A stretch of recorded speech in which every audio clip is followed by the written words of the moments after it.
For a long time, experience was treated as a shortcut for trust.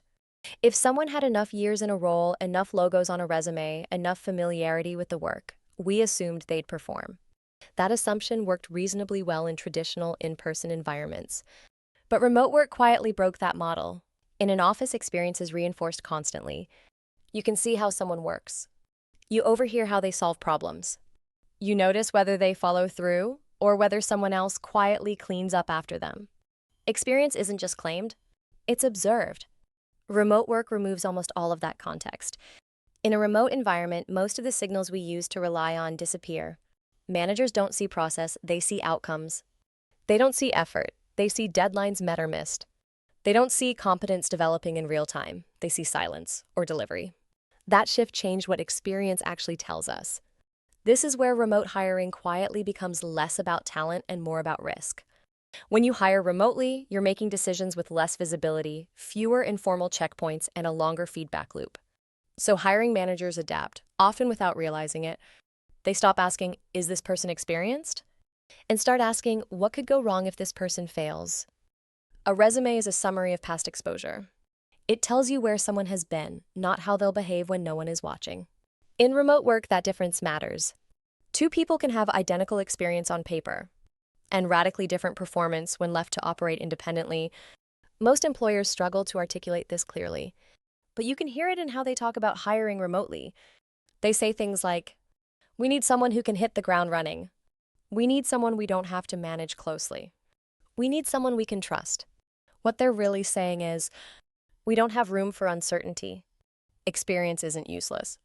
But in remote work, it's no longer sufficient on its own, because experience describes exposure, not execution. And it doesn't show how someone performs when structure is thin and accountability is distant. That gap is where most remote hiring failures happen. And it's what we need to look at next. In remote work, experience doesn't disappear, it loses resolution. Years of experience compress complex behavior into a simple label. That compression hides how someone actually performs when they're working independently, without visibility, and without constant reinforcement. Important details get lost in the summary. Experience often reflects proximity, not responsibility. Being around decisions is not the same as owning them. Supporting a process is not the same as being accountable for outcomes. In remote environments, that distinction matters more because there's no ambient context to reveal who is actually carrying the work. Someone can understand a workflow and still struggle to execute it alone. Especially when instructions are incomplete, priorities shift, or problems emerge unexpectedly. Remote work exposes the difference between conceptual knowledge and operational follow-through, and experience alone doesn't tell you which one you're getting. Resume flatten performance into timelines and titles. They remove uncertainty, failure, and constraint. But remote work is mostly constraint. It requires navigating ambiguity, managing time without supervision, and solving problems without immediate feedback. Resume rarely reflect how someone behaves under those conditions. Performance is shaped by systems. Someone who thrived with daily check-ins, immediate feedback, and visible supervision may struggle when those supports disappear. Experience doesn't always transfer cleanly across environments, especially from structured offices to autonomous remote roles. When hiring remotely, employers aren't trying to predict skill, they're trying to predict behavior. Will this person communicate early? Will they manage ambiguity? Will they follow through without being chased? Experience alone doesn't answer those questions clearly enough. Experience still matters. It provides context, familiarity, and exposure to real work. The issue isn't that experience has no value. The issue is that in remote environments, experience alone doesn't resolve enough uncertainty to support confident hiring decisions.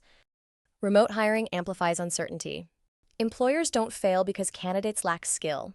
They fail because they can't reliably predict performance without visibility. When uncertainty is high, even qualified candidates feel risky. Reducing that uncertainty becomes the central challenge. Proof changes the signal. Instead of describing past roles or responsibilities, proof shows how someone performs. It reveals how they make decisions, communicate expectations, prioritize work, and respond when something goes wrong. These behaviors matter more than titles in remote roles.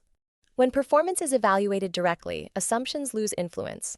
Employers no longer have to infer readiness from resumes or timelines. They can observe how someone responds to realistic scenarios, constraints, and expectations before extending trust. Readiness is not about potential. It's about demonstrated execution under conditions that resemble real work. It measures how someone operates when structure is limited, accountability is distant, and judgment matters more than instructions. This is why proof changes everything. It doesn't replace experience, it completes it. By reducing uncertainty, proof allows employers to make decisions based on observable performance instead of relying on signals that no longer function well in remote environments. Remote work didn't make experience irrelevant. It made trust harder to establish. When visibility is limited and feedback loops are longer, employers can't rely on assumptions the way they used to.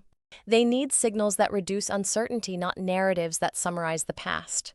Trust in remote environments is built through observable behavior. It comes from seeing how work is approached, how decisions are made, and how responsibility is handled when no one is watching. Experience can contribute to that picture, but it can't complete it on its own. As remote work continues to mature, the question isn't whether experience matters. The question is what actually earns trust when distance removes visibility. And increasingly, the answer lies in proof.